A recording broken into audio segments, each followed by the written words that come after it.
लेकिन वहां एक भक्त मीराबाई का चरण पड़ गया मेवाड़ में। ठाकुर जी अपने अति प्रिय गिरिराज को छोड़ करके वहां चले गए श्रीनाथ जी के रूप में। क्यों? क्योंकि मीराबाई वहां होके आई है। आप विचार कर सकते हैं प्रेम की स्थिति।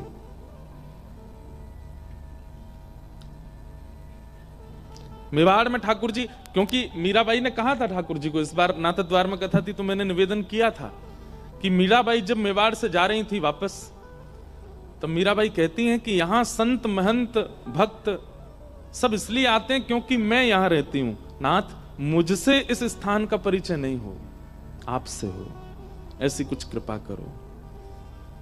और तब अजब कुमारी को माध्यम बना करके ठाकुर जी मेवाड़ गए और विराजे। हमें भी यही लगता है कि हमारे लाल जी को पता नहीं कौन भाग गया है गांधी धाम में किसके लिए आते रहते हैं इतना यहां पे।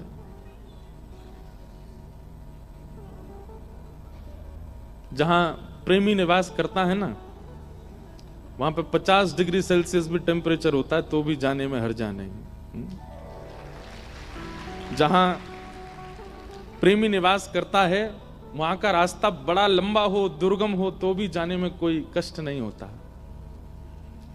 जहां प्रेमी निवास करता है वहां की वायु भी अच्छी लगती है, वहां की टूटी सड़क भी अच्छी लगती है, वहां की धूप भी अच्छी लगती है, वहां के ताप भी अच्छी लगती है, सब बढ़िया लगता है। हमारे लाल जी को गांधी धाम पता नहीं क्यों इतना प्रिय है, ये पता ही नहीं है और ना हमें पता करना है।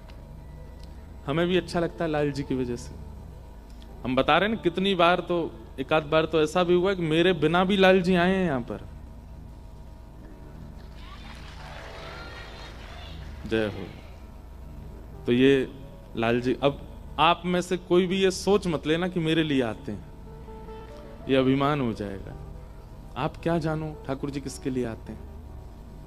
हो सकता है कि आप में से कोई भी ना हो, वर्षों पूर्व कोई भक्त रहा होगा इस भूमि पर, उसने प्रार्थना की होगी, हे द्वारिकाधीश, आप रामदास बोढ़ाना के लिए डाकोर जी चले गए, मेरे लिए यहां आ जाओ।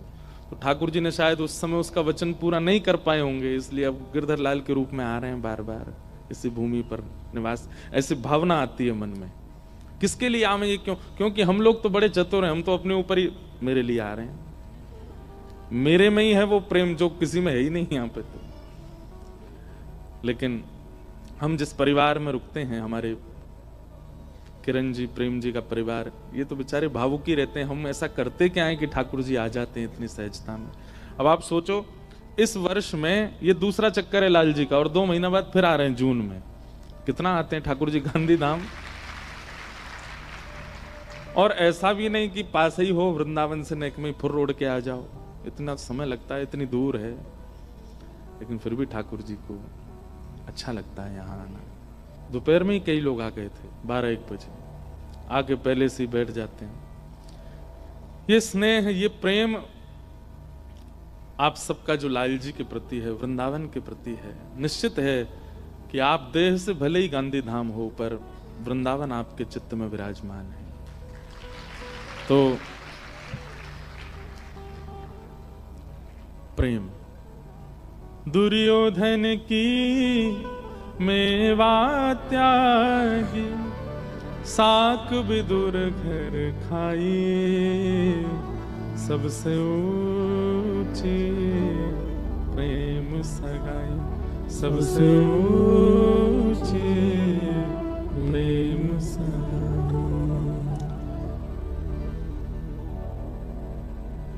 महाभारत में रथ हाँकने में उनको चिंता नहीं होती, भूल गए ठकुराई, क्यों? सबसे ऊंची प्रेम सगाई। प्रेम कोई प्रस्तुत तो करता है गांधी धाम से, इसलिए ठाकुर जी आते हैं, इसलिए ठाकुर जी ने यहां ये रस प्रकट करवाया, वृंदावन रसामृत। रात भर से इतने लोग, इतने वैष्णव जन आनंद ले रहे हैं, जबकि 2 वर्षों से तो मैं हर कथा में गाता हूं। कितने सारे लोगों ने ऑफिशियली गा करके लॉन्च कर दिया, हमसे बिना पूछे। इतने लोगों ने इसको आस्वादन किया। लेकिन फिर भी कल प्रकट होने पर ऐसा लग रहा था कि अभी प्रकट हुआ है, अभी गाया गया है, अभी इसका भाव लिखा गया है। हमारे भगवत रसिक देव जी वृंदावन में, जिनका एक पद है सप्तनिधि का, सप्तनिधि का, वे अपने पद में कहते हैं, प्रथम दरस गोविंद रूप के प्राण प्यारे, दूजे दूजे मदन मोहन सनातन सुच उर धारे, तीजे गोपीनाथ मधु हस कंठ लगाए, चौथे राधा रमण गोपाल भट्ट लड़ाए।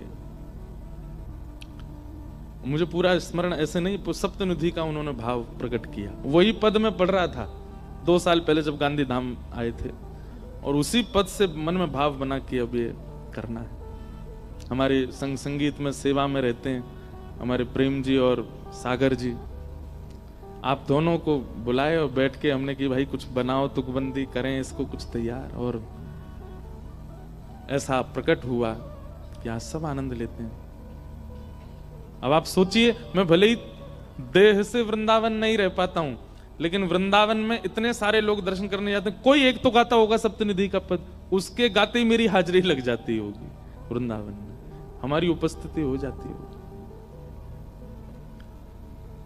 तो ये दिया गांधी धाम ने है। क्यों दिया है, किसके कारण ठाकुर जी इतना स्नेह यहां करते हैं, ये तो ठाकुर जी जाने। तो आनंद की बात है। आप सब लोगों का बहुत बहुत धन्यवाद और बहुत बहुत धन्य भाग कि यहाँ ये सब उत्सव हो रहा है, ये सब रस प्रकट हो रहा है। कल कीर्तिदान गढ़वी जी का भी सुंदर आनंद हुआ, और फिर आप लोगों के बीच के बाद फिर हमारा एकांत में फिर हुआ, फिर हमने भी गाए, उन्होंने भी गाए, खूब रात में आनंद करे। अब हम भी तो उत्सव मनाएं, कैसे भी आज ठाकुर जी का पद प्रकट हुआ है, तो ऐसी भावना है।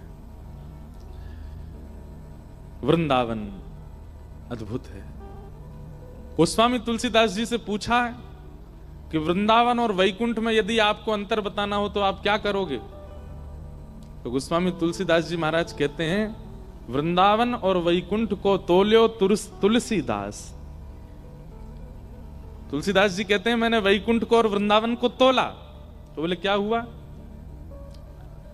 बोले जो हल्का होता है वो ऊपर चला जाता है और जो भारी होता है वो नीचे रह जाता है।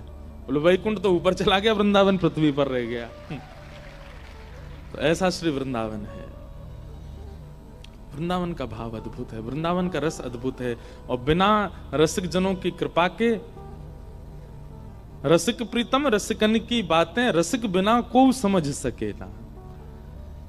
जब तक किसी रसिक का आपके ऊपर हाथ ना हो, आपके ऊपर दृष्टि ना हो, रसिकों की बात समझना बहुत मुश्किल है, बहुत मुश्किल है।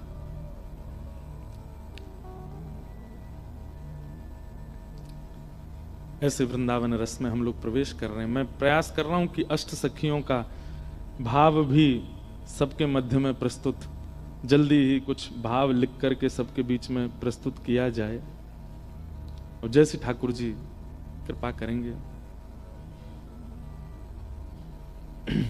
सखी हो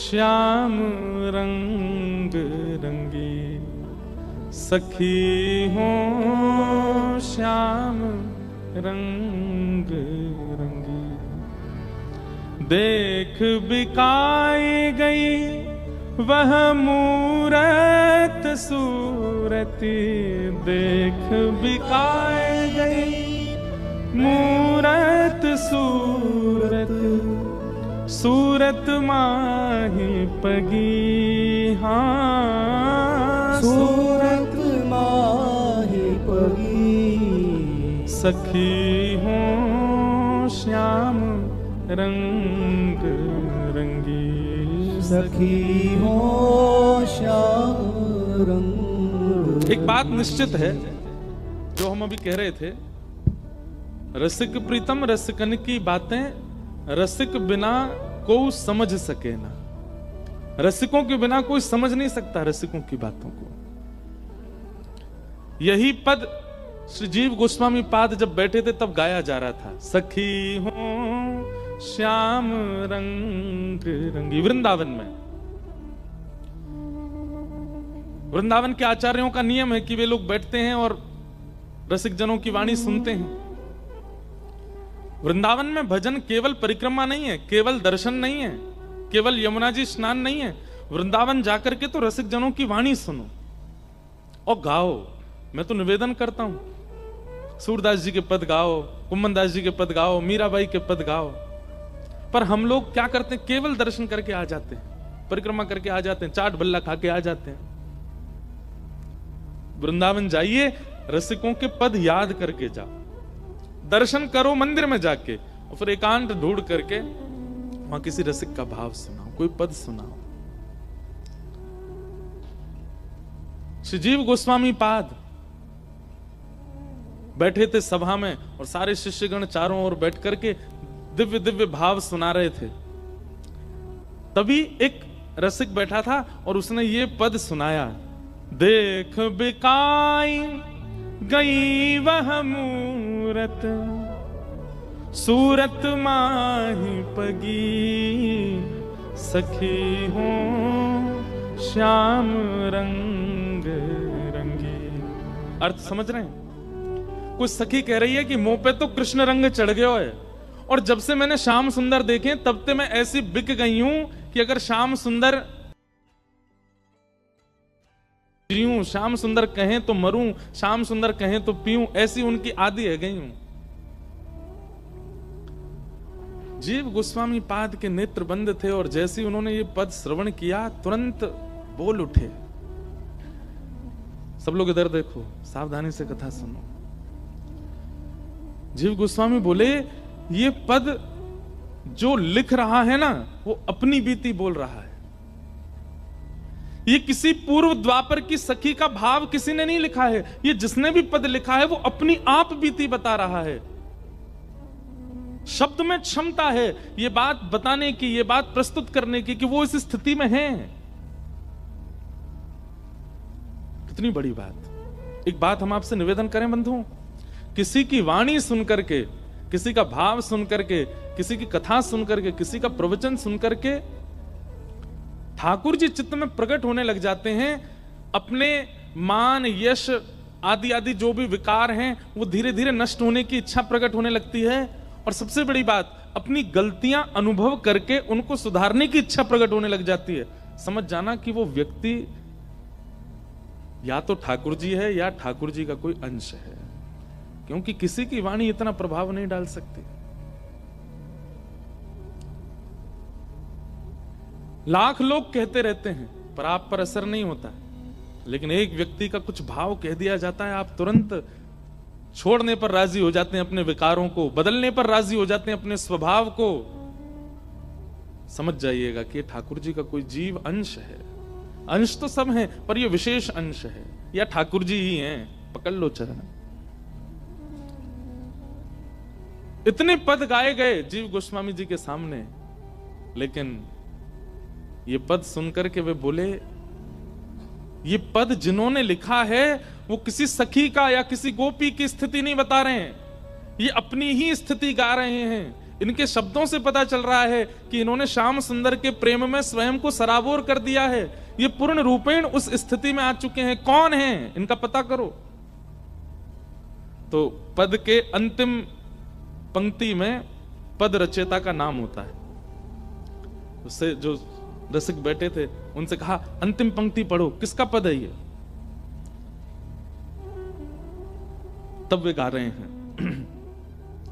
कैसे के कहीं जात गदाधर, कैसे के कहीं जात गदाधर, गूंगे को गुड़ स्वाद, गूंगे को गुड़ स्वाद। श्री गदाधर भट्ट जी का ये पद है। और वे क्या कह रहे हैं कि इस प्रेम रस को मैं कैसे बताऊं? बोले क्योंकि गूंगा गुड़ तो खा लेगा लेकिन गुड़ के स्वाद को नहीं बता सकता। गुड़ के स्वाद को चखने वाला गूंगा गुड़ के स्वाद को नहीं बता सकता। जैसे ही गदाधर नाम सुना, श्री जीव गोस्वामी पाद कहते हैं, ढूंढो पूछो और लेकर के आओ इनको, कौन है ये, इनको अभी मेरे सन्मुख प्रस्तुत कराओ। ये सामान्य नहीं है, ये अनन्य रसिक स्थिति में आ चुके हैं। सब जो सेवक बैठे थे ना, वे सब सोच रहे थे इतने अच्छे अच्छे पद सुनाए हमने सूरदास जी के, आदि आदि सबके भाव सुनकर के इनके नेत्र सजल होते हैं, परंतु पहली बार सुना किसी का पद सुनकर के, एक पंक्ति सुनकर के इतने व्याकुल हो गए कि उसको बुलाओ। ये होती है रसिकों की कृपा। अब ये वृंदावन कृपा करना चाहता है किसी पर, और वृंदावन जब कृपा करना चाहता है ना किसी पर, तो ठाकुर जी राधा रमण जी नहीं बुलाएंगे, राधा वल्लभ जी नहीं बुलाएंगे, बिहारी जी नहीं बुलाएंगे, वृंदावन का कोई रसिक ही आपको बुलाएगा। तब समझो वृंदावन कृपा कर रहा है। हम तो कहें भैया, वृंदावन का व्यक्ति अगर फोन पे भी झूठ मूठ को बोल देना कि आ जाओ वृंदावन, तो आपको योजना बना लेनी चाहिए कैसे जाएं। वृंदावन बुला रहा है, कोई रसिक बुला रहा है। जीव गोस्वामी पाद कहते हैं इनको लेके आइए। ये गदाधर भट्ट सामान्य नहीं है।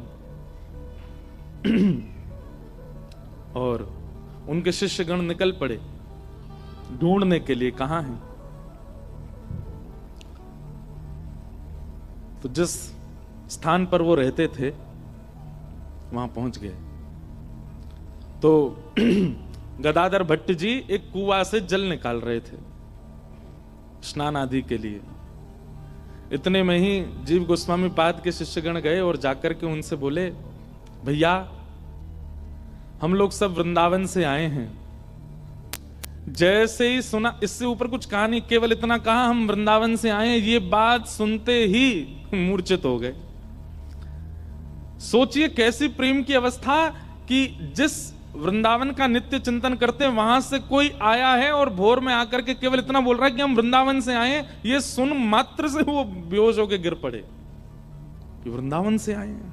मुझे आज वृंदावन वासियों का दर्शन हो गया। सुबह सुबह मेरे सामने आज वृंदावन को भजने वाले मेरे सामने खड़े हैं। ऐसी स्थिति हो गई उनकी।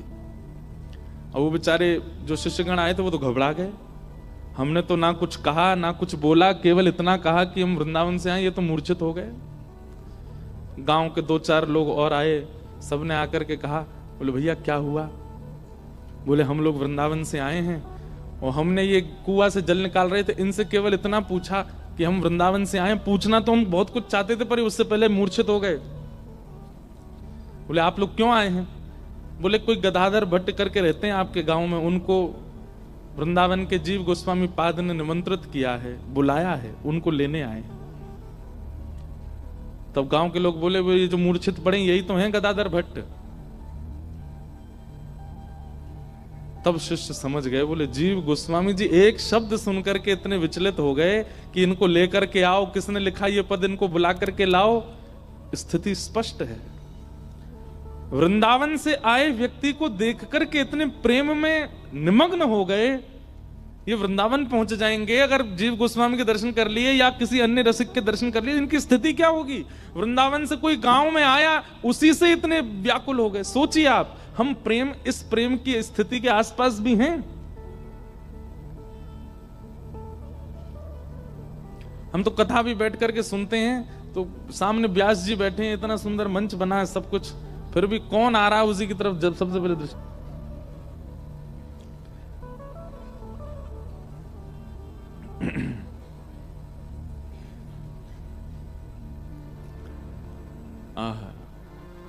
सबने उन पर जल छिड़काव किया मुख पर, और जल का छिड़काव करके जब होश आया तब उन्होंने तुरंत कहा, बोले आप लोग वृंदावन से आए हैं। बोले जी।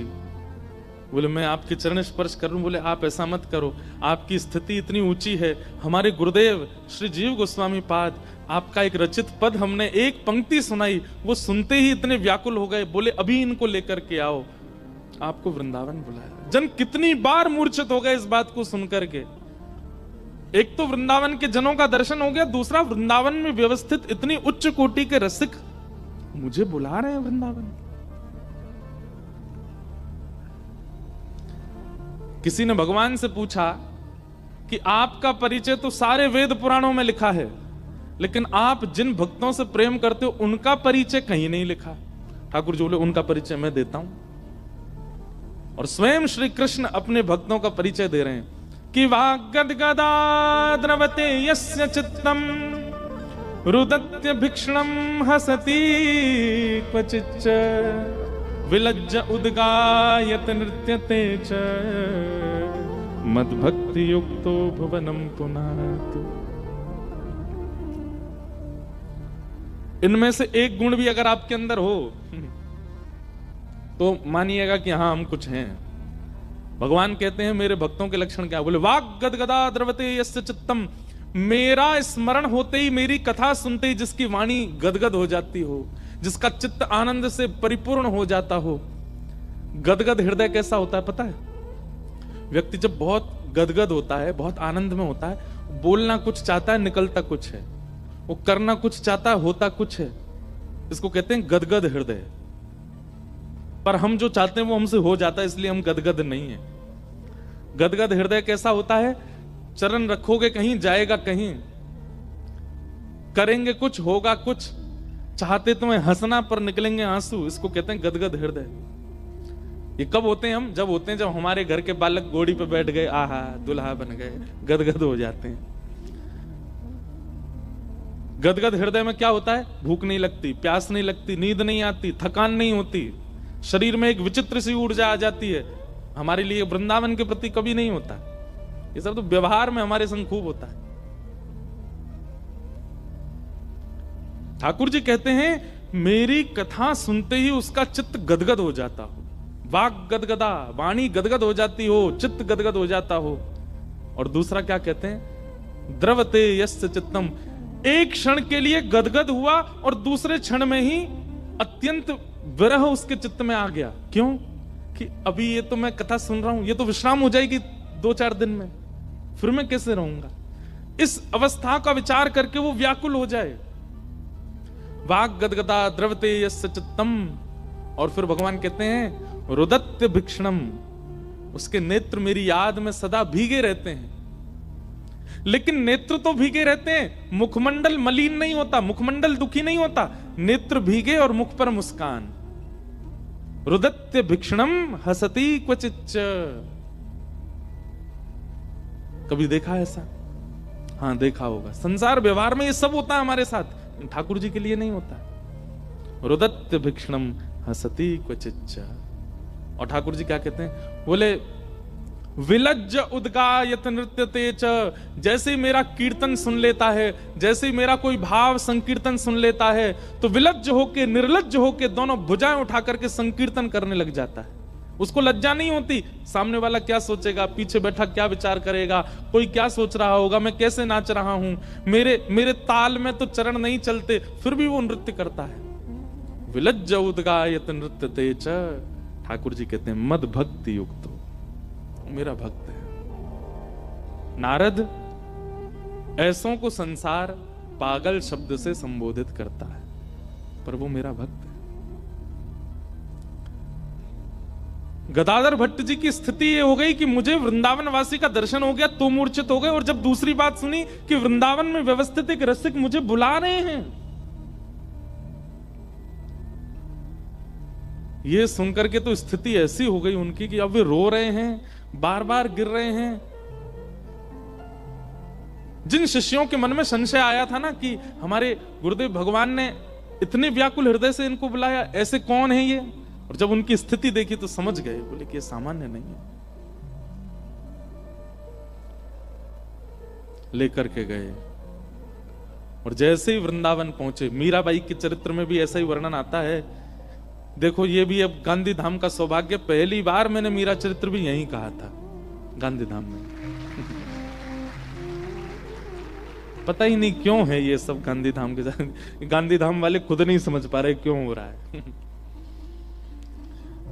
मीराबाई वर्षों तक वृंदावन नहीं गई,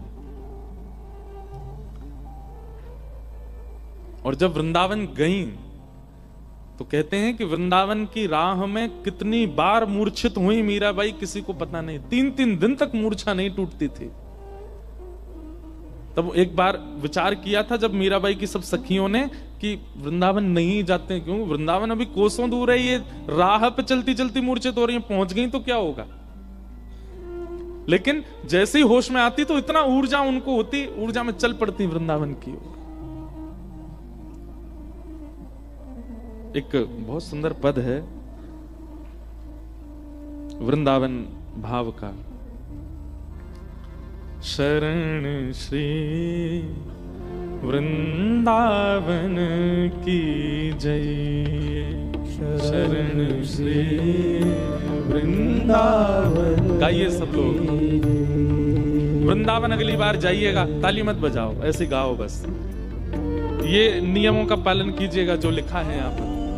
शरण श्री वृंदावन की जय, शरण श्री वृंदावन की जय। युगल बिहारी चरण कमल सो, युगल बिहारी चरण कमल सो, युगल बिहारी चरण कमल सो, युगल बिहारी चरण कमल सो, निस दिन नेह, निस दिन नेह लगी है। शरण श्री वृंदावन की जय,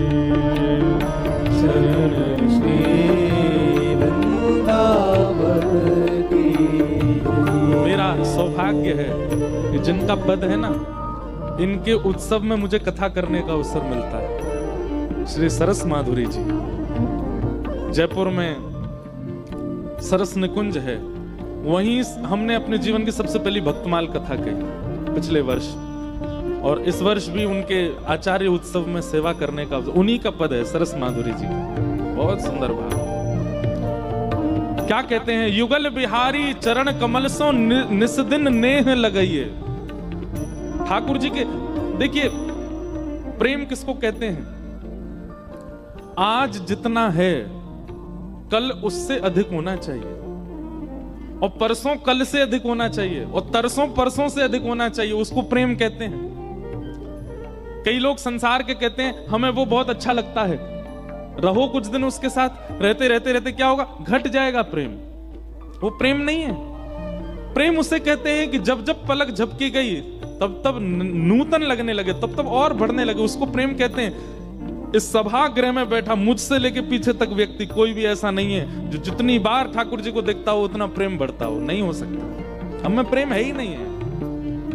हम तो केवल प्रेम की दोहरी के आसपास भटक रहे हैं। हवा चलती है तो प्रेम की सुगंधी थोड़ी स्पर्श कर लेती है, प्रेम है नहीं हमारे चित्त में।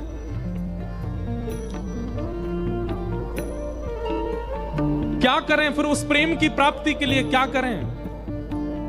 सेवा कुंज समीप बैठ के, सेवा कुंज समीप बैठ के, दंपति ध्यान लगाइए, दंपति ध्यान लगाइए। हमारे वृंदावन के सेवा कुंज में जाइए और वहां एकांत में बैठ करके दोनों युगल सरकार का ध्यान कीजिए। श्री ठाकुर जी कैसे हैं, किशोरी जी कैसी हैं, कथाएं सुनकर के जाइए, रसिकों की वाणी सुनकर के जाओ, और सेवा कुंज वृंदावन में बैठ करके ध्यान लगाओ। उससे क्या होगा?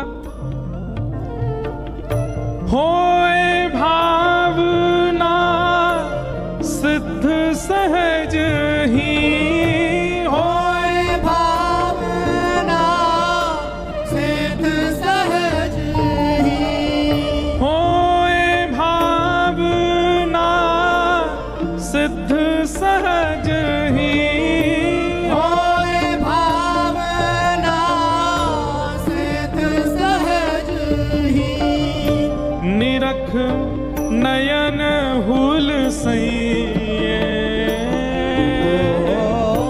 निरख नयन हुल सही है। शरण श्री वृंदावन की जय, शरण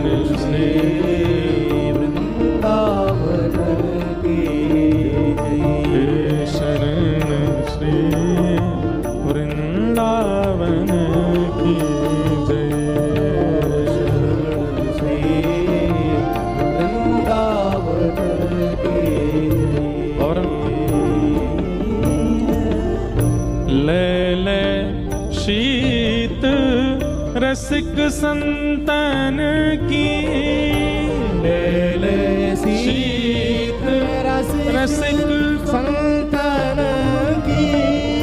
शीत प्रसादी किसको कहते हैं? वृंदावन के रसिक जन जब प्रसाद पावे और प्रसाद पाने के बाद जो उनके पत्तल में थोड़ा तिनका बच जाए उसको शीत प्रसादी कहते हैं। लेकिन हमारे ब्रज के रसिक जन क्या करते हैं?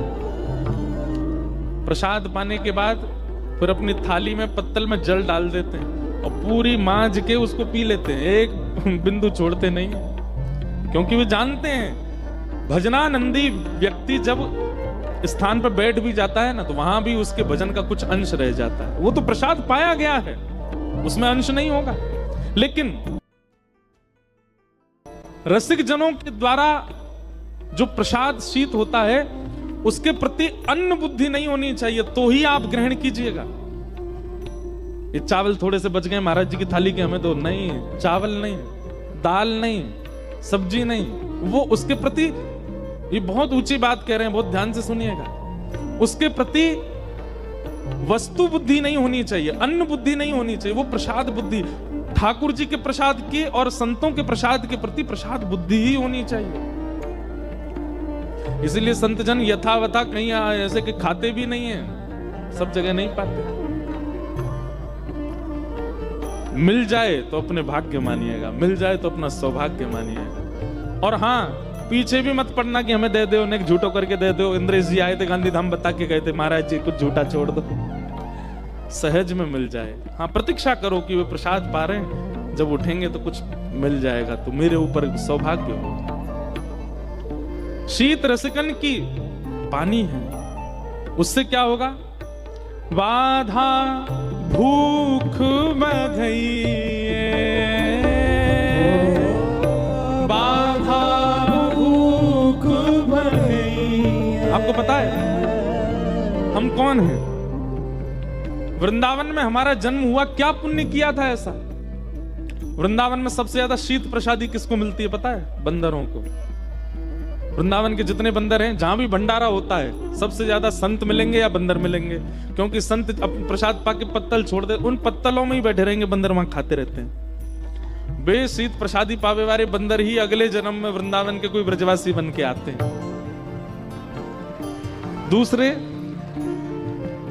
जो कौआ और जो कबूतर या जो छोटी मोटी छेटी वेटी, ये सब, ये जो शीत प्रसादी पा लेते हैं उन संतों की, वही आते हैं फिर वृंदावन में पुनः।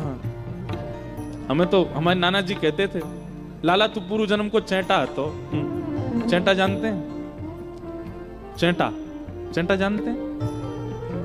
तो भाई कच्छ में ही रहते हो, कोई अमेरिका तो है नहीं, चेंटा तो जानते ही होंगे।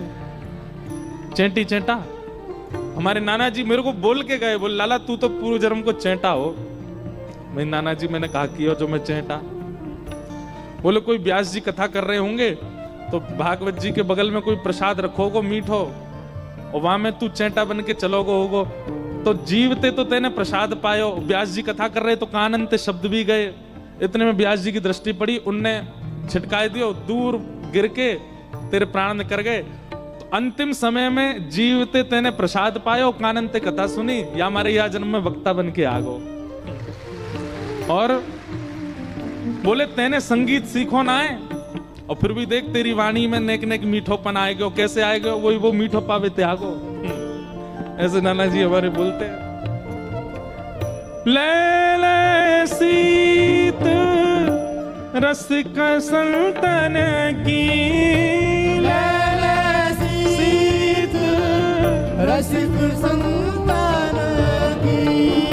बाधा भूख भगई, बाधा भूख भगई। शरण श्री वृंदावन की जय, शरण श्री वृंदावन की जय। शरण श्री वृंदावन की जय, शरण श्री वृंदावन। और राधे श्याम नाम रट रसना, राधे श्याम नाम रट रसना, राधे श्याम नाम रट रसना, राधे श्याम नाम रट रसना, आंसू द्रगन बहइए, आंसू द्रगन बहइए, हे सरस माधुरी पिय प्यारी के, सरस माधुरी प्रिय प्यारी के, सरस माधुरी पिय प्यारी के, सरस माधुरी प्रिय प्यारी के, प्रेम पुलक गुण गई, प्रेम पुलक गुण गई है, शरण श्री वृंदावन की जय, शरण श्री वृंदावन की जय, शरण श्री वृंदावन की श्री वृंदावन की जय।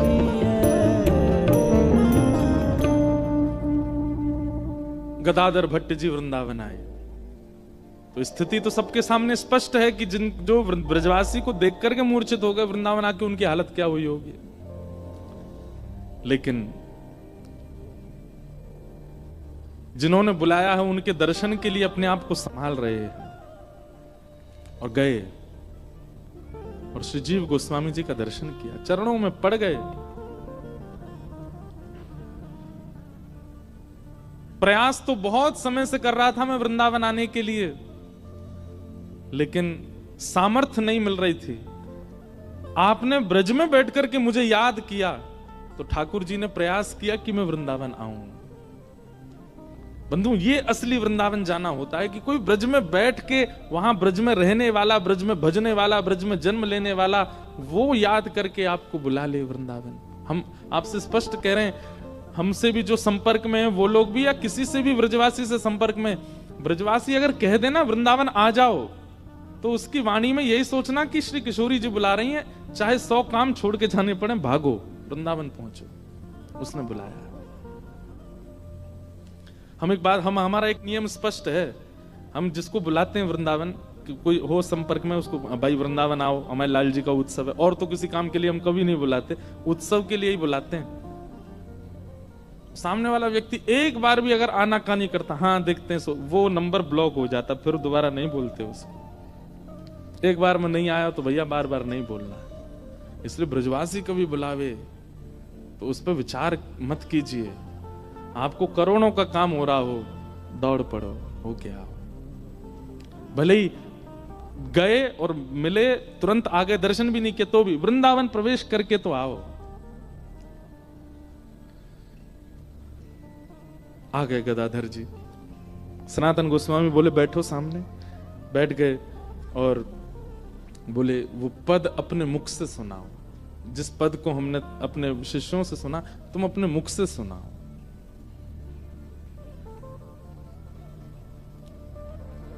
और तब श्री गदाधर जी ने सामने वो पद गाया, सखी हूं श्याम रंग रंगी, देख बिकाए गई वह मूरति, सूरत माही पगी। सखी हूं श्याम रंग रंगी, संग हुते अपने अपनों सपनों सो, सोई रही रस खोई, जागे हूँ अंग जागे हुआ गे दृष्टि परे सखी ने कुना न्यारो होवे। सखी के भाव का वर्णन कर रहे हैं। एक सखी सोई है और सोते सोते उसको ठाकुर जी का दर्शन हो रहा है। कैसा दर्शन हो रहा है? गैया चराने ठाकुर जी जा रहे हैं और जब गौचारण करने के लिए जा रहे हैं, श्रीमद् भागवत जी में ठाकुर जी की गौचारण स्वरूप का इतना सुंदर वर्णन है, कोई चित्रकार बनाए ठाकुर जी की ऐसी छवि। ठाकुर जी सुबह श्रृंगार करते हैं तो मणि पहनते हैं, माणिक पहनते हैं, स्वर्ण पहनते हैं, चांदी पहनते हैं, सब धारण करके बिल्कुल गोपाल बन के आनंद होते हैं। लेकिन जैसे ही ठाकुर जी गौचारण के लिए निकलते हैं, सब अपने आभूषण उतार देते हैं और क्या धारण करते हैं? बोले जिन जिन रस्सियों से गैया के खुर बांधे जाते हैं दूध काटते समय, उनको ब्रजभाषा में लोमना कहते हैं। कई गैया ऐसी होती हैं कि दूध निकालते समय वो पैर चला देती है तो बाल्टी दूध की गिर जाती है। तो कई माताएं, कई भाई लोग, ग्वारिया गैया के पीछे वाले पांव बांध देते हैं कि कहीं दूध निकालते समय ये पांव नहीं मार दे तो कहीं गिर नहीं जाए। तो वो पाम बांधवे वाली रस्सी को लोमना कहें। भागवत जी में वर्णन करते हैं कि श्री ठाकुर जी, वेणु गीत में वर्णन आता है कि श्री ठाकुर जी जब गौचारण करने जाते हैं तो आभूषण पहन के नहीं जाते। तो क्या पहन के जाते हैं? बोले गैयाओं के पाम बांधने वाले लोमना। लोमना रस्सी इतनी बड़ी बड़ी होती है, इससे बड़ी नहीं होती। उसी को ठाकुर जी अपने सिर पर बांध लेते हैं। और कितनी 9 लाख गैया हैं तो कितने लोमना होंगे। इतने तो नहीं पहनते ठाकुर जी, पर कुछ इकट्ठे करके सिर पे बांध लिए। और वही सिर पे बंधे में तो एक यहां बांध करके और ऐसे नीचे लटका के दूसरों यहां ऐसे पूरी यहां नीचे ऐसे लटका लियो स्वरूप बनावे के लिए। गले में हार नहीं पहने, कुछ नहीं पहने, वो लोमना की दो माल की तरह 2 बार ऐसे फेर के लोमना गले में पहन लियो। हाथन में भी वही धारण कियो, कमर पे भी वही पहन रखो है। और वह लोमना में रज भी लगी है और गोबर भी लगो है। और वो ठाकुर जी अपने मुख पे पहन के थोड़े थोड़े केश उसमें से बाहर निकल रहे हैं। और श्री ठाकुर जी तब गैया हाँकते भये, जैसे गैया हाँकते हैं ऐसे करते भये ठाकुर जी चराने के लिए जब जाते हैं। उस समय की छवि का वर्णन इतने सुंदर लगते हैं, श्याम सुंदर। श्रीमद् वल्लभाचार्य जी महाराज ने तो मधुराष्टकम लिखा ही उसी भाव पर है। अधरम मधुरम वदनम मधुरम मधुराधिपतेरखिलम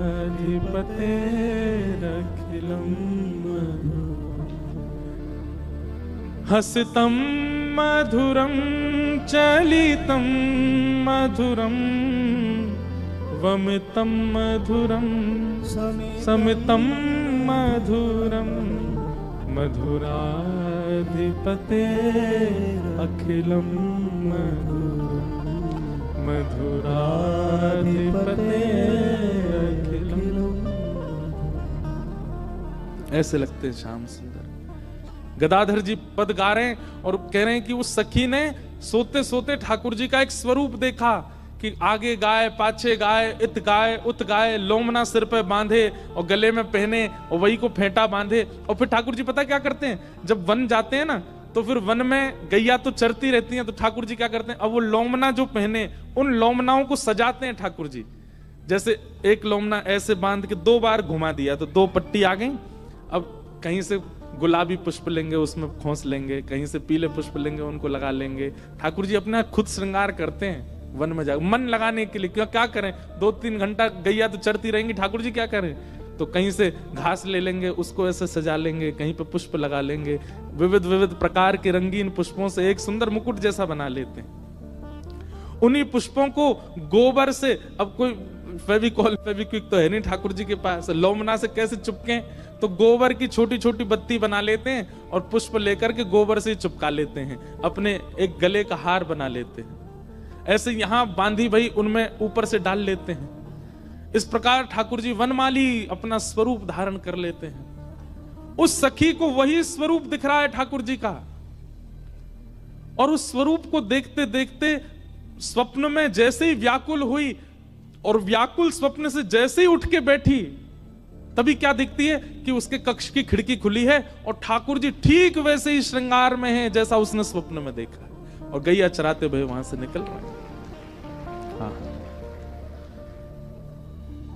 संग हो तो अपनों सपनों सो, सोई रही रस खोई, जागे हुआ गे दृष्टि परे सखी, ने कुन न्यारो होई। ऐसा कह रही है कि एक चीज तो अलग होती सपने से, जैसा सपने में देखा वैसे ही थे बिल्कुल सामने। इसीलिए मैं कहता हूं कि ठाकुर जी का स्वप्न दर्शन मानिएगा कि वो प्रत्यक्ष दर्शन। स्वप्न में ठाकुर जी दिखते नहीं। एक बहन मेरे को शायद कल ही उन्होंने पत्र दिया था, वो अगर बैठी हो यहाँ पे, उनको स्वप्न में ठाकुर जी का दर्शन हुआ। उन्होंने लिखा कि मुझे साक्षात प्रिया प्रियतम के दर्शन हुए, मैंने पुनः दर्शन की जब इच्छा प्रकट की तो बहुत वर्षों तक ठाकुर जी दिखे नहीं। एक दिन ठाकुर जी नहीं दिखे, लेकिन स्वर सुनाई दिया स्वप्न में, क्या कि पहले राग दोष जो तुम्हारे चित्त में उसको नष्ट करो, तब आऊंगा। तो उन्होंने कहा, महाराज जी मुझे पता है कि मैं अपने घर के एक सदस्य के प्रति मेरा द्वेष भाव है। क्यों? उस व्यक्ति ने मेरे साथ बहुत बुरा किया है। वो जब जब मुझे दिखता है मुझे उससे राग द्वेष होता है, मुझे उसके प्रति ईर्ष्या होती है, जो भी उन्होंने लिखा। अब मैं क्या करूं, कैसे करूं? मुझे कभी कभी अपराध लगता है कि ठाकुर जी कह रहे हैं और फिर भी मैं वो द्वेष नष्ट नहीं कर पा रही। हमारी एक बात सुनिएगा बहन, आप कितनी सौभाग्यशाली हो कि आपको स्वप्न में प्रिया प्रियतम दिखे। क्या वो व्यक्ति और क्या उस व्यक्ति के प्रति जो आपका द्वेष है वो ठाकुर जी से बड़ा है? क्या वो इतना बड़ा है? या उसने जो संकट या जो कष्ट आपको दिया, क्या वो मीराबाई के कष्ट से भी बड़ा है? क्या वो करमेती बाई के कष्ट से भी बड़ा है? क्या वो रामदास बोढ़ाना की जो पिटाई करी पुजारियों ने उससे बड़ा है? आपका सौभाग्य है कि ठाकुर जी आपको स्वप्न में मिले हैं। हमारे शास्त्र प्रमाण देते हैं, ब्रज के रसिक संत प्रमाण देते हैं कि स्वप्न में दर्शन मिल गया, इसका मतलब प्रत्यक्ष कुछ ही दूर है आपसे। बस प्रतीक्षा करो, प्रत्यक्ष होगा। और चलिए मान लीजिए कि स्वप्न में दर्शन देके ठाकुर जी अंतर ध्यान हो गए, वर्षों तक नहीं मिले, आपने बार बार प्रार्थना की, ठाकुर जी नहीं आते, बोलते ही नहीं, लेकिन ठाकुर जी चाहते हैं आपसे मिलना, इसीलिए तो बोल रहे हैं कि राग द्वेष खत्म करो, और फिर भी आप उस द्वेष को नहीं नष्ट कर पा रहे। इसका मतलब वो व्यक्ति बड़ा है आपके लिए ठाकुर जी से, वो द्वेष इतना, ईगो इतना ज्यादा बड़ा है, या आपके साथ जो भी कुछ हुआ वो इतना बड़ा हो सकता है। आपका निजी भाव है, वो कितना कुछ उसने किया वो तो भगवान जाने, पर हमारे लिए तो ठाकुर जी से बड़ा तो कुछ नहीं है। अरे भैया, ठाकुर जी को कहना ही क्यों पड़ रहा है स्वप्न में कि राग द्वेष खत्म करो? और कह दिया है तो इस पर उसी समय अमल कीजिए, नहीं किया अब कीजिए।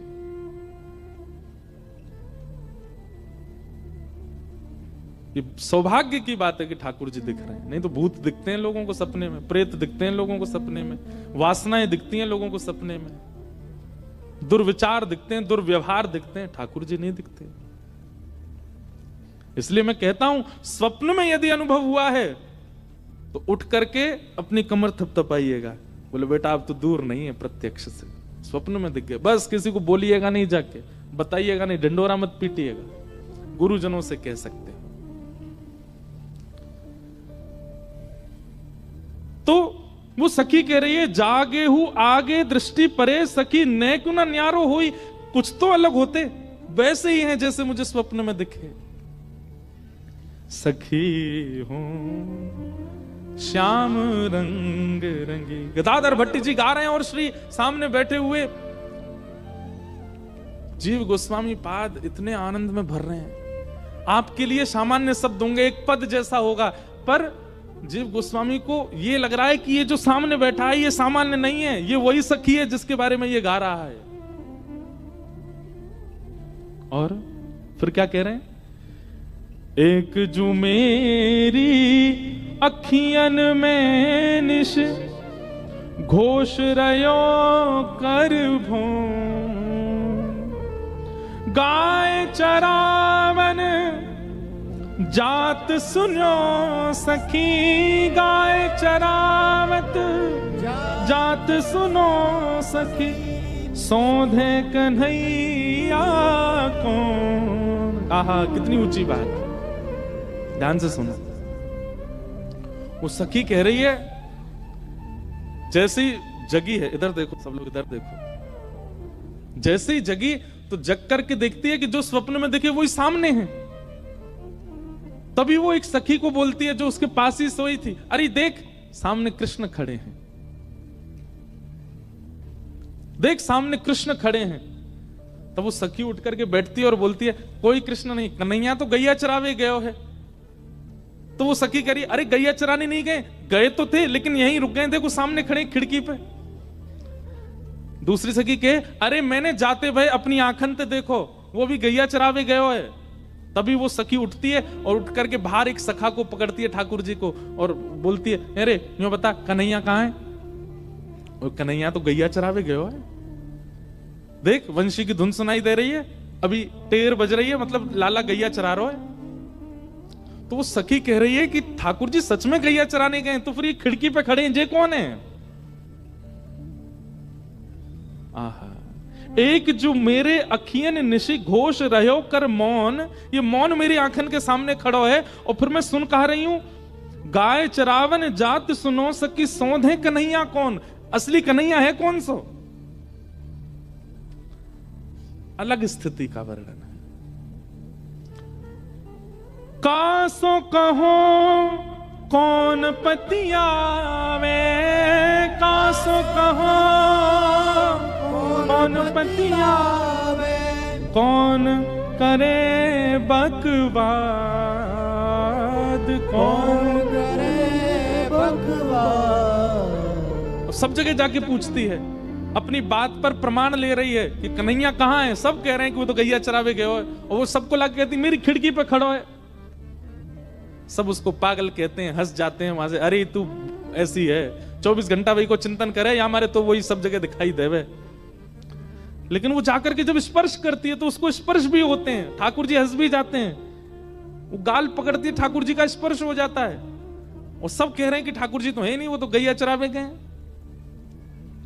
कैसे के कही जात गदाधर, कैसे के कही जात गदाधर, गूंगे को गुड़ स्वाद, गूंगे को गुड़ स्वाद। यही होता है, कृष्ण मिल जाएंगे तो ऐसे हो जाओगे, गुड़ तो खा रहे हो पर गूंगे हो जाओगे, बता नहीं पाओगे किसी को। बताने जाओगे या कहेंगे पागल है वो, बावड़ो है वो भैया। और पूरे ब्रज ने उस सखी को बावड़ा घोषित कर दिया, पागल घोषित कर दिया, ये तो बावड़ी है। सब सखियां नंद भवन जाती हैं कृष्ण का दर्शन करने और उससे कहती हैं तू भी चल। वो कहती मैं क्या जाऊंगी, तू खिड़की पे बैठो है, तू तो बावड़ी है। अरे नंद नंदन वहां डोल रहे हैं नंद भवन में, अरे तुम्हारे काज डोलने मेरे काज तो ये बैठे। कोई सखी कहती है अरे चल यमुना तट पर रास बिहार है, रोए हम भी चलें। अरे तू जा रास कर ले, अभी अभी भोजन पाके कन्हैया तो मेरे बिस्तर पे सोयो है। कहां है? जे सो रो। सब कहें तू तो बावड़ी है, वहां रास चल लो, तू यहीं बैठी है। ऐसी स्थिति एक गोपी का वर्णन कर रहे थे श्री गदाधर जी। जीव गोस्वामी बोले ये कैसे संभव हो सकता है? तुम कभी वृंदावन रहे नहीं, किसी रसिक ने तुम पर हाथ रखा नहीं, किसी की कृपा तुम पर हुई नहीं, तुम कैसे इस भाव में प्रवेश कर सकते हो? गदाधर जी को प्रति आश्चर्य कर रहे हैं। तुम कभी वृंदावन रहे नहीं, कभी नाम जप किया नहीं, कभी तुम पर कोई कृपा हुई नहीं, तब ये भाव तुम्हारे चित्त में कैसे प्रकट हुआ गदाधर? तो गदाधर जी थोड़े मुस्कुराए और अंतिम वो पद की अंतिम पंक्ति फिर गाने लगे। कैसे के कही जात गदाधर, गूंगे को गुण स्वाद। मैं कैसे बताऊं, ये कृपा मुझ पर कहां से कैसे कौन करता है मुझे नहीं पता।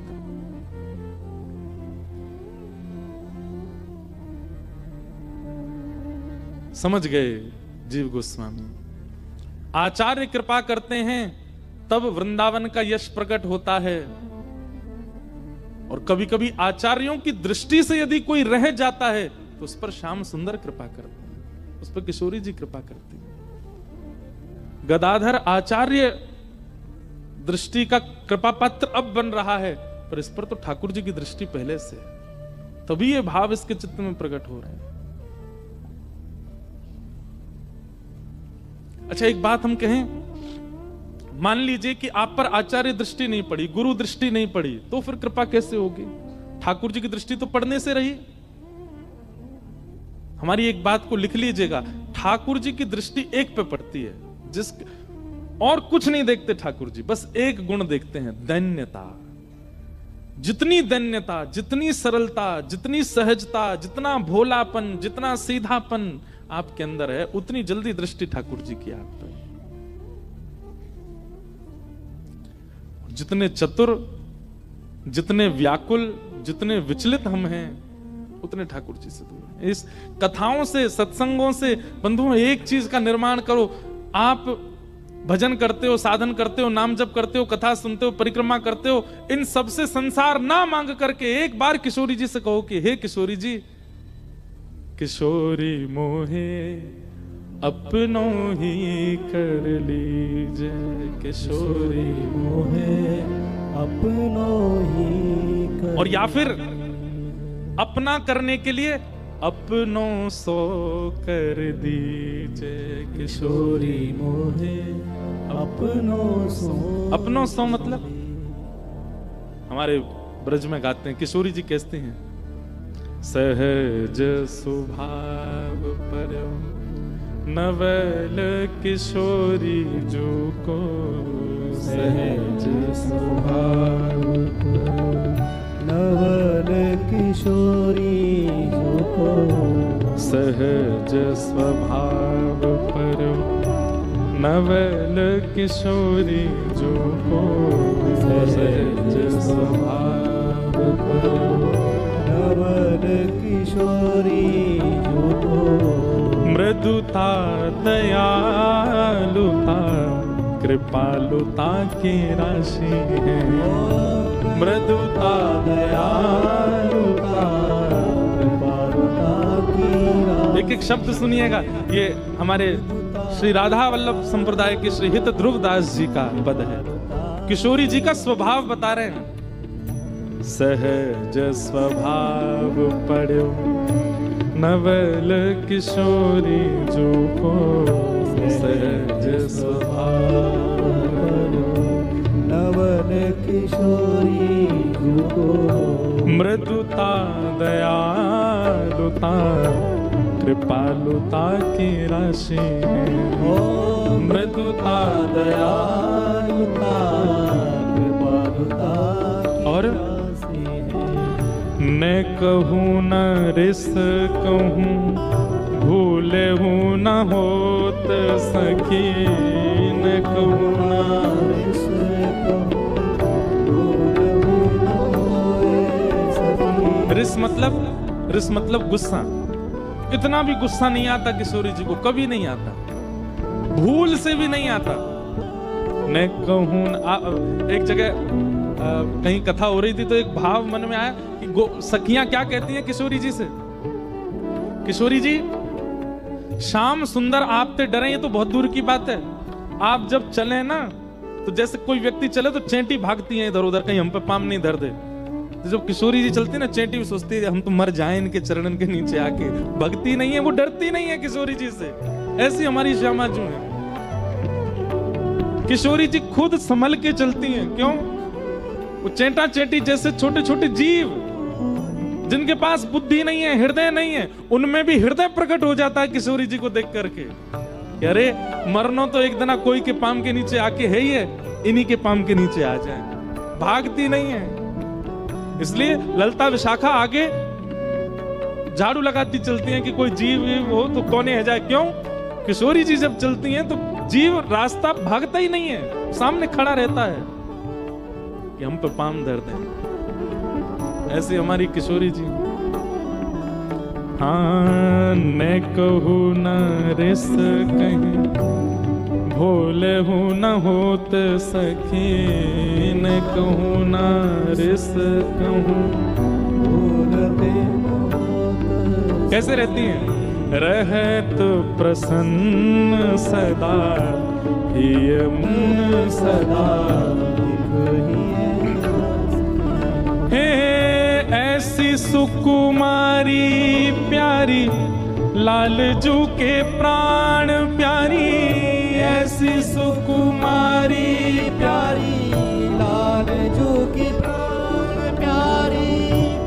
ऐसी सुकुमारी प्यारे लाल जू की प्राण प्यारी। धन्य धन्य धन्य तेई जिनके उपासी हैं। धन्य धन्य धन्य तेई जिनके उपासी हे हित ध्रुव और सुख जहाँ लगी देखियत। हित ध्रुव और सुख सुनियत जहाँ लगी सब दुख पासी है। सुनियत जहाँ लगी सब दुख पासी है। सहज स्वभाव पर नवल किशोरी जो को। सहज स्वभाव पर नवल किशोरी जो को। मृदुता दयालुता कृपालुता की राशि। मृदुता दयालुता कृपालुता की राशि। ऐसे हमारी किशोरी जी, ऐसे बन जाओ तब ठाकुर जी की, तब बिना आचार्य की कृपा हो जाएगी। आचार्य क्या करते हैं? आचार्य कृपा करेंगे, दीक्षा प्रदान करेंगे, दिशा प्रदान करेंगे और फिर योग्य बनाएंगे कि ठाकुर जी की दृष्टि पड़े। लेकिन अगर कोई पहले से ही इतना सरल सहज और मृदुभाषी हो जाए तो आचार्य एक नियम क्या है? आचार्य के पास जाओ तो आचार्य पकड़ के ठाकुर जी के सन्मुख रखेंगे। लेकिन आप पहले ही सहज हो गए, सरल हो गए, निर्मल हो गए तो ठाकुर जी पहले ही मिल जाएंगे और ठाकुर जी पकड़ के फिर आचार्य के पास ले जाएंगे। ये तुम्हारे आचार्य हैं, इनसे मिलो। और आज गदाधर जी के साथ वही हुआ। गदाधर जी इतने उनको आचार्य ने खुद बुलाया है और वृंदावन आकर के श्री जीव गोस्वामी का दर्शन हुआ। जीव गोस्वामी बोले तुम सामान्य नहीं हो। तुम्हारे भाव बताते हैं कि तुम सामान्य नहीं हो। तुम पर हमारी किशोरी जी बड़ी भोली है। मुझे तो बार बार फिर कोई ना कोई कथा याद आ जाए। एक सूरदास जी का पद है, एक लीला सुनो। एक दिन कौतुक हुआ। सब सखियां बोली हे श्यामाजू, श्याम सुंदर आपसे बहुत प्रेम करते हैं। किशोरी जी बोली वो तो बहुत ही प्रेम करते हैं, इतना प्रेम करते हैं, इतना प्रेम करते हैं, मैं कहा बताऊं। सब लोग इधर देखो, बहुत ध्यान से सुनना। लेकिन ये सखियां जो है ना, ये पूरे दिन ठाकुर जी को छेड़ती रहती हैं। इनके पास और कोई काम नहीं है। किशोरी जी इनको मना करते हैं, अरे मत करो ऐसे, बेचारे भोले हैं। बोले तुम्हें ना पता, भोले से दिखे, पेट में 1.5 हाथ की दाढ़ी है इनके, हम सब जाने ना। तो एक दिन सब सखियां बोली हे श्यामाजू, श्याम सुंदर बहुत प्रेम करते हैं आपसे। बोले बहुत प्रेम करते हैं। तो बोले ठीक है, निकुंज में एक लीला करेंगे। कैसी लीला? जो जा रहे हैं उनको जान दो, बाकी लोग इधर देखो। ये सब भाव सब जगह प्रकट नहीं होते भैया। गांधीधाम बारो तुम्हारे पाम पर हूं, सुन लो।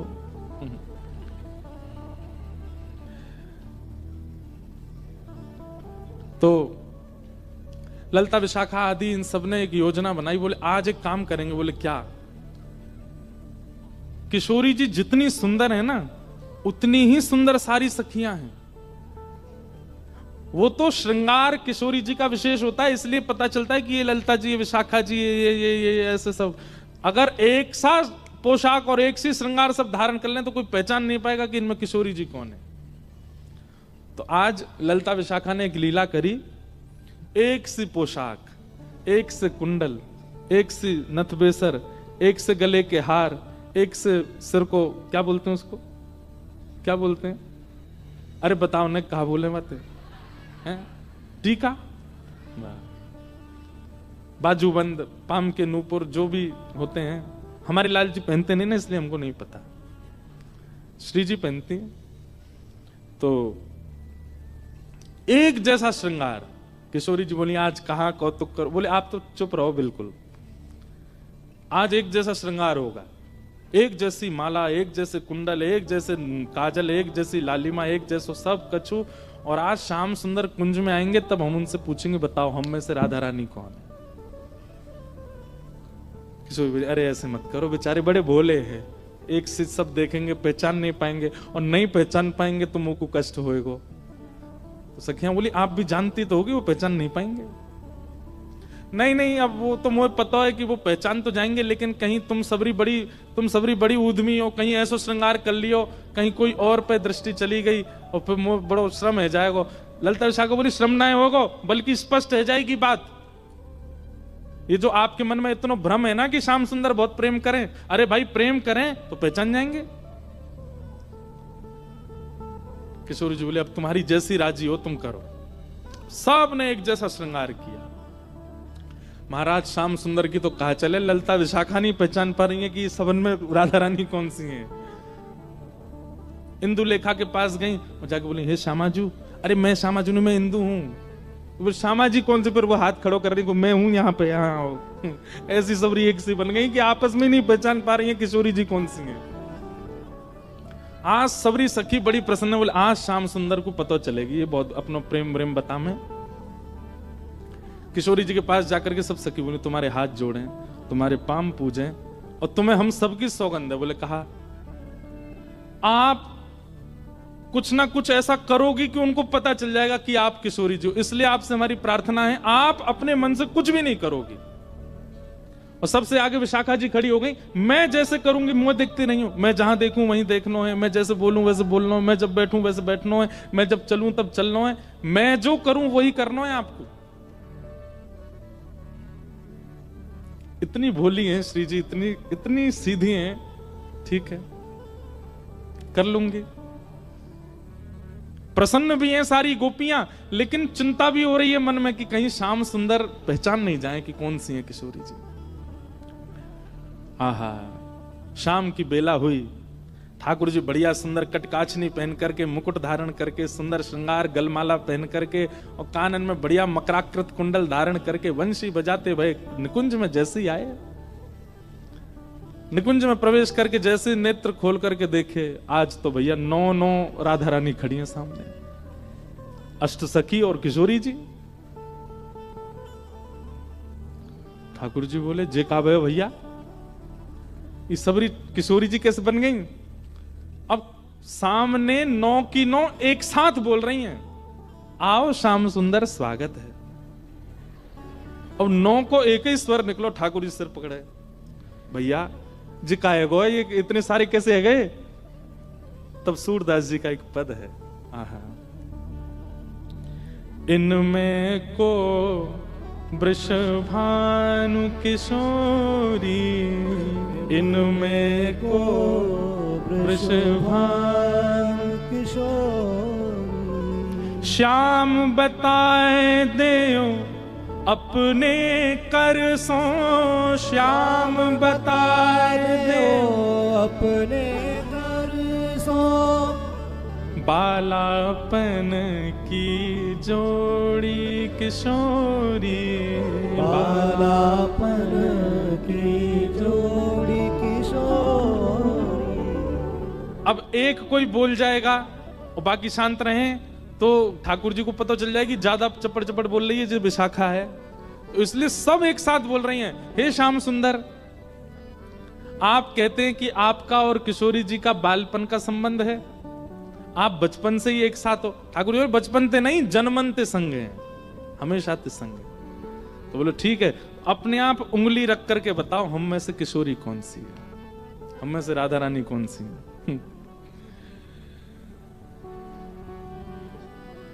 ठाकुर जी पहले तो देखते रहे, एक एक के पास जाकर के देखें, एक जैसा स्वरूप, एक जैसा स्वभाव, एक जैसी आंख, एक और महाराज कहां तक कहें पलक भी एक संगी झपका रही है सबरी। ठाकुर जी को आज नानी याद आ गई अपनी, बोले कि भैया कौन सी किशोरी जी। अच्छा एक बात, वास्तविक में तो ठाकुर जी को सब पता है, लेकिन अब लीला किशोर सखियां कर रही हैं, यही तो लीला है, यही तो निकुंज का आनंद है।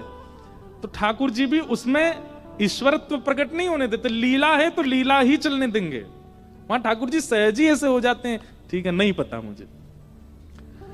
एक एक के पास जाकर श्यामाजू मैं आपको सौगंध खा के कह रहा हूं, आप जो कहोगे सो करूंगा। अब पता नहीं कौन सी सखी है सामने, उससे ही कह रहे हैं, एक बार बताए तो आप ही हो ना। सबके आगे जाके मनोहार करें, लेकिन ठाकुर जी नहीं पहचान पाए। ठाकुर जी बोले अब कहा करूं मैं, कैसे पहचानूं, कैसे ढूंढूं कौन सी है इनमें तो किशोरी जी। तभी ठाकुर जी बोले भैया सब सखीन के रूप एक से है सके, आंख एक सी है सके, श्रृंगार एक सौ है सके, वस्त्र एक सौ है सके, पर स्वभाव किशोरी जी जैसा कोई को ना है सके। और बोले स्वभाव के लिए तो फिर मोकू कछु ने चतुर काम करना पड़ेगा। ठाकुर जी बोले मैंने पहचान नहीं। सब सखी बोली कौन सी है? बोले रुक जाओ सिंहासन पर बैठ के बताऊंगा। दूर जाके बैठ गए और सिंहासन पर बैठ के कहा कह रहे हैं, वह देखो ठाड़ी युवतिन में, वह देखो ठाड़ी युवतिन में, नील बसन तन गोरी गोरी, नील बसन देखो वो खड़ी। सब सखी के कौन सी? सब पे उंगली कर रहे हैं। वो खड़ी, वो खड़ी, दो वो खड़ी, वो खड़ी। नील बसन तन गोरी, जाने नीले वस्त्र पहने और जाको तन गोरो। सब सखी बोली हम सबन के वस्त्र नीले हैं, हमारे सबन के तन गोरे हैं। नहीं नहीं नहीं नहीं, उनको रूप रंग कहा बता रहे है? बोले ये वही हैं। बोले कौन सी? अरे वही जो तुम सबन के बीच में खड़ी हैं। बोले कौन सी? बोले जाने। कहा बालापन में हम ही सिखायो, बालापन में हम ही सिखायो, मैं जब छोटो हतो तब इनने ही मोकू सिखायो। बोले कहा सिखायो? छल बल बहुविधि चोरी, हाँ छल बल बहुविधि चोरी। बोले अरे बालपन में इनने ही मोकू छल करनो, इनने ही मोकू हट करनो, और कहा बताऊं अलग अलग प्रकार की चोरी करनो मुकू इनने ही सिखायो। जैसे ही कही ठाकुर जी ने बालापन में इन्हें ही सिखायो छल बल बहुविधि चोरी, इतने में ही किशोरी जी सामने आके मैंने कब सिखाया तुमको? ठाकुर जी बोले ये रही हमारी श्यामा जू। ललता बिछा का सब सिर पकड़ के बैठ गई। बोले हे किशोरी जी कहा कियो? किशोरी जी घबरा गई। अरे अरे मुझे गलती है गई। बोले गलती का है गई? आपने तो 2 मिनट में आके कह दी कि मैं हूं किशोरी। हाँ ठाकुर जी दौड़ करके गए, किशोरी जी को अंक में भर लियो। सब सकीन के नेत्र सजल है गए। कैसी भोली हमारी किशोरी जी, कैसी सीधी हमारी श्री लाडली जी। ऐसे सीधे हम हैं, ऐसा स्वभाव हमारो है, और हम भजते हैं राधे कृष्ण। मिलेंगे हमें? उनके लायक हैं हम कहीं से भी। इनके गुण की ग्रथित मालूम है, इनके गुण की मालूम में, आज हूँ उड़ते ना छोड़ी, आज उड़ते ना छोड़ी। सूरदास प्रभु तिहरे मिलन को, सूरदास प्रभु तेरे मिलन को, जैसे पाट की डोरी, जैसे पात की डोरी। इनमें को वृषभानु किशोरी, इनमें को वृषभानु किशोरी। बोल वृषभानु दुलारी की। ऐसी हमारी किशोरी जी, ऐसी हमारी लाडली जी। हम वह सरलता, सहजता, सौम्यता, प्रसन्नता की बिंदु भी नहीं है, हमें कैसे मिल जाएंगे ठाकुर जी? इसीलिए हमें आचार्यों की आवश्यकता, इसीलिए हमें गुरुओं की आवश्यकता, इसीलिए हमें कथाओं। गुरु बन गए, कथा सुन ली, आचार्य मिल गए, हो जाए कल्याण? नहीं, अपना परिवर्तन देखना पड़ेगा हमको कि हम परिवर्तित हो रहे हैं कि नहीं उनकी कृपा से।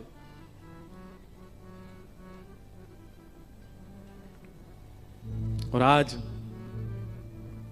श्रीजीव गोस्वामी पाद की कृपा हो गई गदाधर जी पर। किस वजह से? क्योंकि उनका स्वभाव वो ठाकुर जी को प्रिय लग गया था, इसलिए बिना आचार्य के ही उनके चित्त में ऐसा प्रेम प्रकट हो गया, और आज आ गए वृंदावन।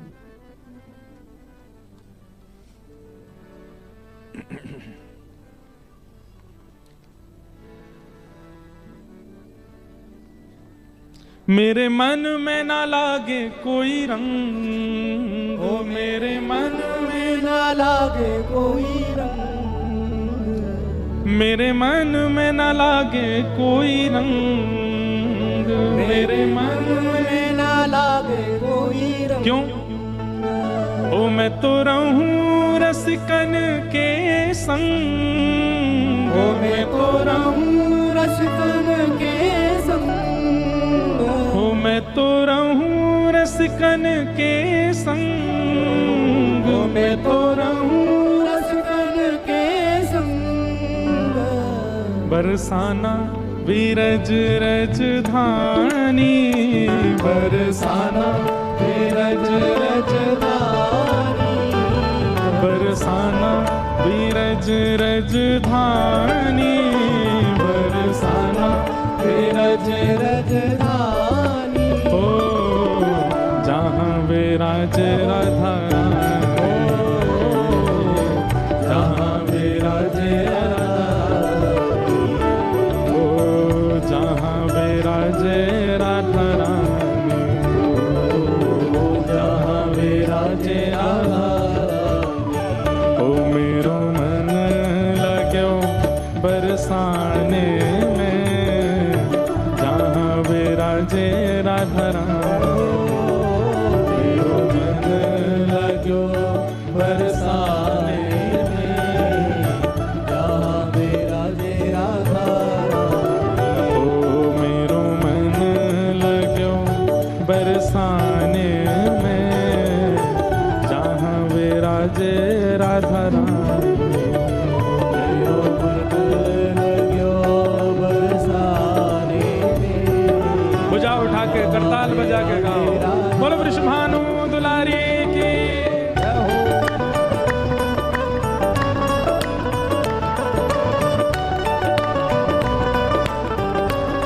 बोलो वृषभानु के जमाई की। जैसी बोलो कि द्वारिका तक आवाज जाए, बोलो वृषभानु के जमाई की।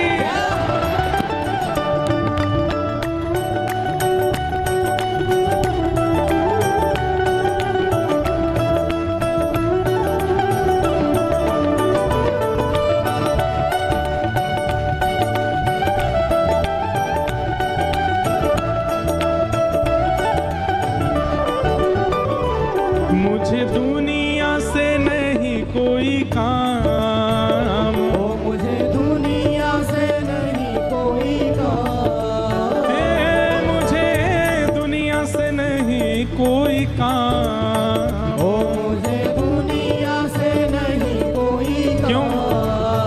ओ मैं तो रटू राधा राधा नाम, ओ मैं तो रटू राधा राधा नाम, ओ मैं तो रटू राधा राधा नाम। ओ मैं तो रटू राधा राधा का भाव से? नाम। ओ जय राधे राधे, जय राधे राधे, श्री राधे राधे, श्री राधे राधे, वृषभानु दुलारी, जय राधे राधे, बरसाने वारी, जय राधे राधे, जय राधे राधे, जय राधे राधे, श्री राधे राधे। श्री राधे राधे। मुझे दुनिया से नहीं कोई काम,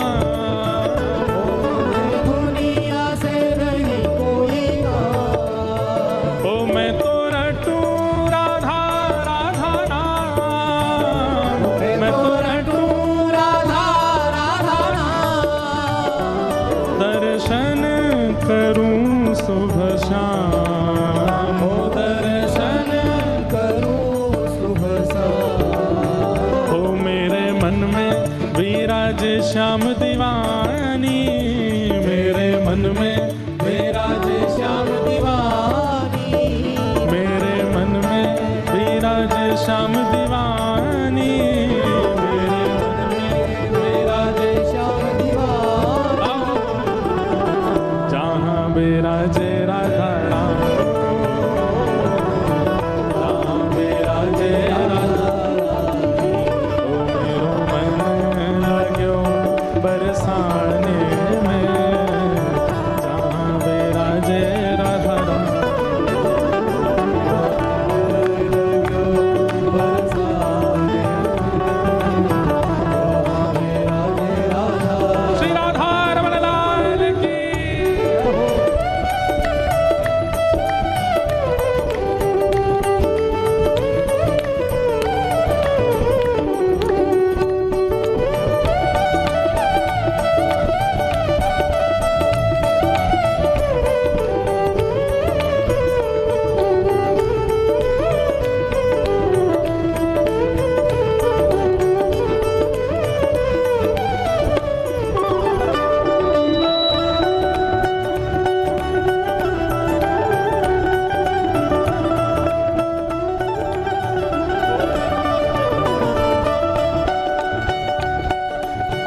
देना, ओ मुझे दुनिया से नहीं लेना देना। ओ ये जगत है एक सपना, ये जगत है एक सपना, ओ ये जगत है एक सपना, ये जगत है एक सपना। यहाँ कोई नहीं अपना, यहाँ कोई नहीं अपना, ओ यहाँ कोई नहीं अपना, यहाँ कोई नहीं अपना। और ये बात तो गर्जना करके बोलनी चाहिए, भुजा उठा करके बोलनी चाहिए। उठाओ भुजा। ओ मेरी अपनी वृषभानु दुलारी, मेरी अपनी वृषभानु दुलारी, मेरी अपनी वृषभानु दुलारी, मेरी अपनी वृषभानु दुलारी, हे वृषभानु दुलारी, वृषभानु दुलारी, वृषभानु दुलारी, वृषभानु दुलारी, बरसाने वारी, बरसाने वाली, कीरत सुत प्यारी, तीरथ सुत प्यारी, वृषभानु दुलारी, वृषभानु दुलारी, बरसाने वारी, बरसाने वाली, मेरी अपनी वृषभानु दुलारी, मेरी अपनी वृषभानु दुलारी, जहाँ विराजे राधा रानी, जहाँ मेरा जे आधारा, ओ मेरो मन लगो बरसाने में, जहाँ विराजे राधा रानी, मेरो मन लग्यो बरसाने में, जहाँ मेरा जे राधा रानी।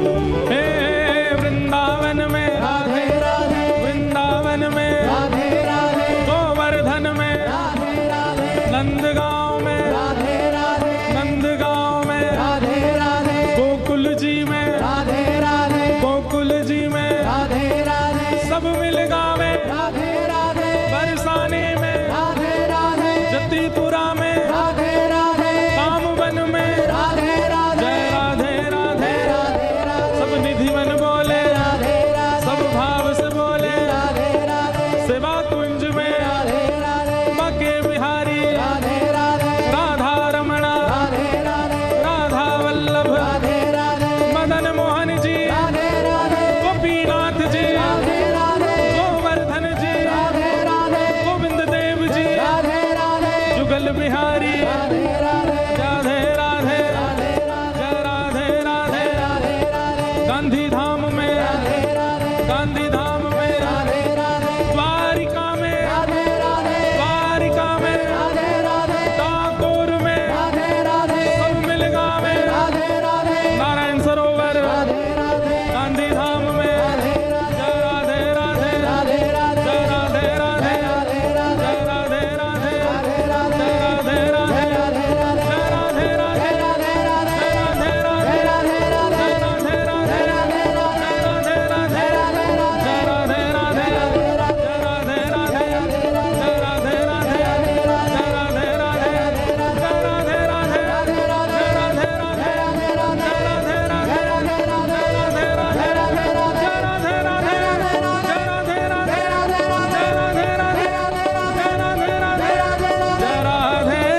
क्यों करते हैं हम राधे राधे कीर्तन, और ये सब भजन कीर्तन का आवश्यकता क्यों है?